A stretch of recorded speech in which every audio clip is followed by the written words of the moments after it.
Hey guys, Clone here.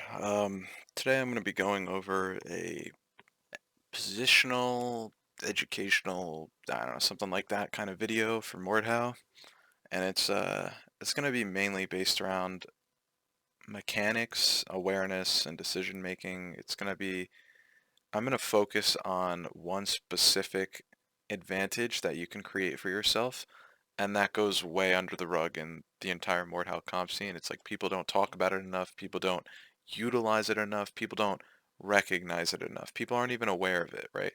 So I just want to shed some light on it and maybe you can learn something new. Maybe you already knew this and you're like, duh, who the fuck didn't know this? Whatever. So I'm just going to start by saying mechanics in this game are above all, right? To do anything in this game, you need to be a mechanically sound player. You can't just be a brainless idiot running around and creating advantages for yourself. I mean, you can, honestly, at the stage of the games right now, but let's just pretend the game is actually in a good state, and its macro is a thing. So, yeah, we got the perfect scenario set up. I'm going to draw it out real quick. So let's just say you have your three guys here, and you got, oops, I always do that. And you got three enemies here, right?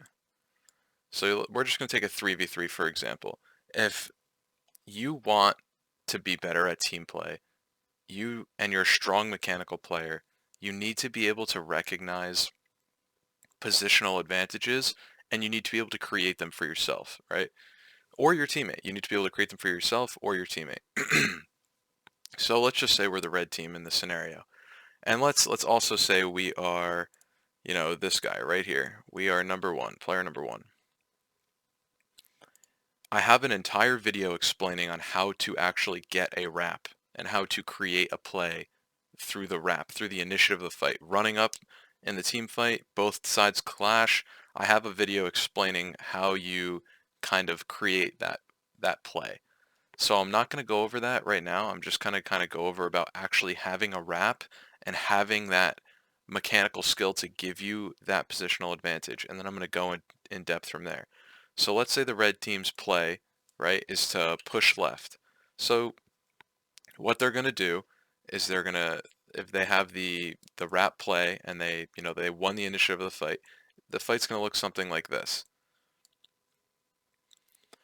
The next thing that you want to do as the red guy on the edge, who you are right here, is you want to threaten this blue player. You want to threaten this blue player right here. Let me make this blue. You want to threaten this guy. The way you do that is, I mean, pretty self-explanatory. You wrap him, right? That's the whole point of the play.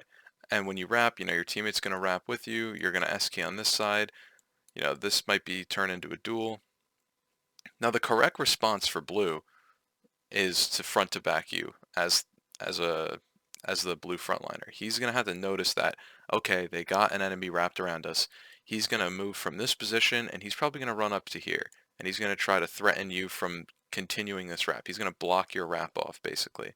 So you can't just, if he didn't do that, let's say the blue player didn't do that and you got your wrap off, your middle frontliner would pick up this guy and you would go boom, hit back, boom, hit back. Okay, that's the normal wrap play that you see. A good team is going to know how to front to back, and they're not just going to let someone get around their entire team and end the team fight at once. So he's going to move into this sort of position. Now right here, I want to pause and just stop everything I'm talking about. I want you to see I want you to just try to think to yourself, how does red team have an extreme advantage in this position right now? And I mean, if you don't see it, you don't see it. It's pretty obvious. This blue player, is in a sandwich between red player number one and red player number two. It's a sandwich. They're both attacking him from both sides. He has to parry here and here to stay alive. It's a terrible position for the blue player to be in. What might happen as a reaction of this blue player recognizing that is he might try to split this gap. So let's just say he pushes down there. What do you do next as the red player?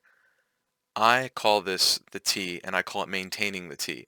And if you get blocked off from making your wrap, you want to 2v1 this player, right? He pushed through, he's trying to get away from you, This guy is trying to get out of this sandwich right here. He's trying to push through and get around and get to safety.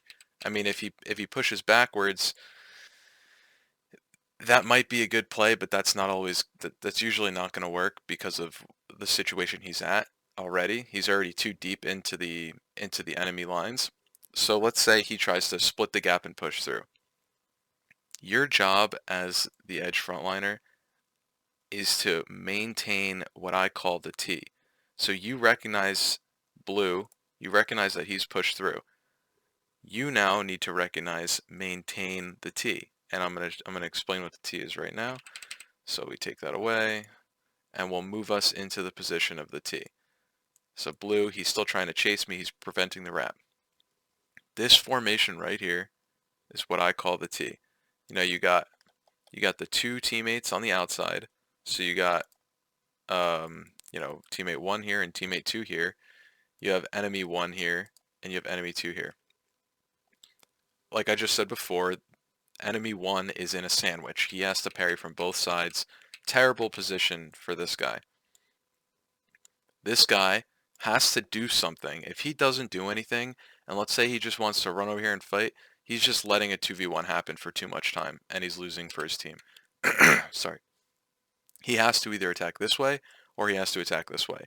And they're both pretty bad options, because from his positioning, and from, you know, you and your teammates' positioning, you can see his incoming attacks. You can just parry and feed back into the T. You can parry, feed back into the T.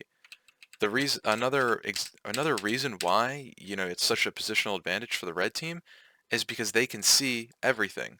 This guy, they can literally see the whole fight. If these blue lines were the brackets of, you know, your FOV, you can see where both the enemies are, versus this blue guy, he has to choose which direction he's looking at. So like this guy can't just make a play unless he really, you as the red team, fail mechanically. So right now, you know, you have the T on the enemy, it's great. That's what you need to do when you recognize a wrap play is being denied. Like it's probably one of the biggest things that players, like people, it's kind of out of sight, out of mind for a lot of players, is they get this wrap and the only thing they think about is just hitting backs. They see backs and they're like, oh, I gotta push through and hit every back and I gotta deal damage. Against the higher end of the comp scene, you know, people are just like, okay, I go front to back you now. Also, against the higher end of the comp scene, these players need to start recognizing that, oh, you want to do that? You're just putting your teammate in the worst spot possible, to where he has to now defend both your teammates at once. So I'm pretty sure you guys understand the T and how that works, right? Obviously, if you don't get front to backed as this one, you get the wrap off and this guy doesn't pick you up and he just stays in his fight and this guy pushes through, you just hit backs all day. Like, that's the better play, obviously, to deal more damage, but I'm making the example of if the other team has a brain. So you guys understand what the T is. Now I'm going to kind of go into what I was saying about positional and awareness and all that decision making stuff. In past videos I've made, I've talked about the cycle of your team play and how your brain should work. And it's broken down into positioning, awareness, and decision making. And they go in that order. So you position yourself, you look around you, and that's your awareness. You see what's in front of you, what's happening, that's your actual awareness. And then next you make a decision what you're going to do in the fight, or how you're going to input. You know, what you actually do is your decision making. Breaking that down more in depth is super important, and I think it's gonna, if you think about it and if you actually go back and watch your own footage and you recognize patterns that you do as a player, and you start to actively think about this pattern of position awareness decision making while you're playing, you're gonna see a completely, first of all, you're gonna slow down your gameplay, which isn't always great, but it'll help you learn and it'll help you improve. It'll slow down your gameplay, and you'll start to think about why you want to make these decisions. And even if you are making the right decisions, going back and recognizing why is super important, because it's going to solidify that thought you had. So we're going to go into back to the wrap play, right? And we're going to go through this cycle of position, decision, and position awareness and decision making. Damn, my throat's killing me. So you have your position right here, right? You already went through the cycle. Like I said, I have another video on this where it's explaining how you use your initiative to get the edge of the fight.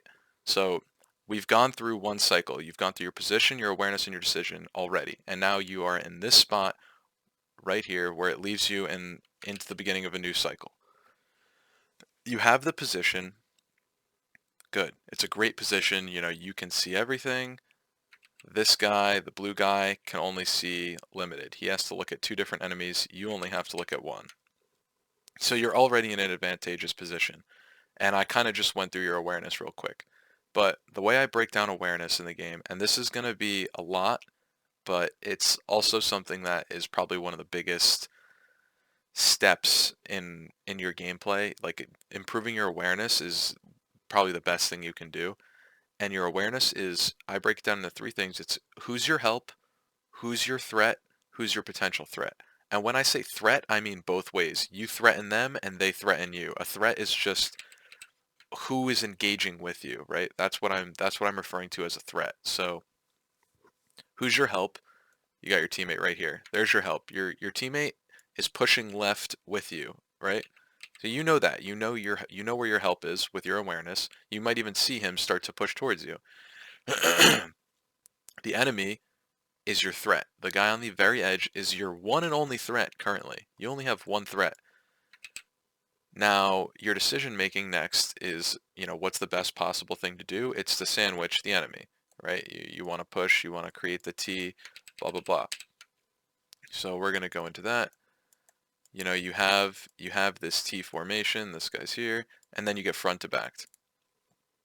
Now, you're now again going through your cycle. You've made your decision. This is the position it left you in.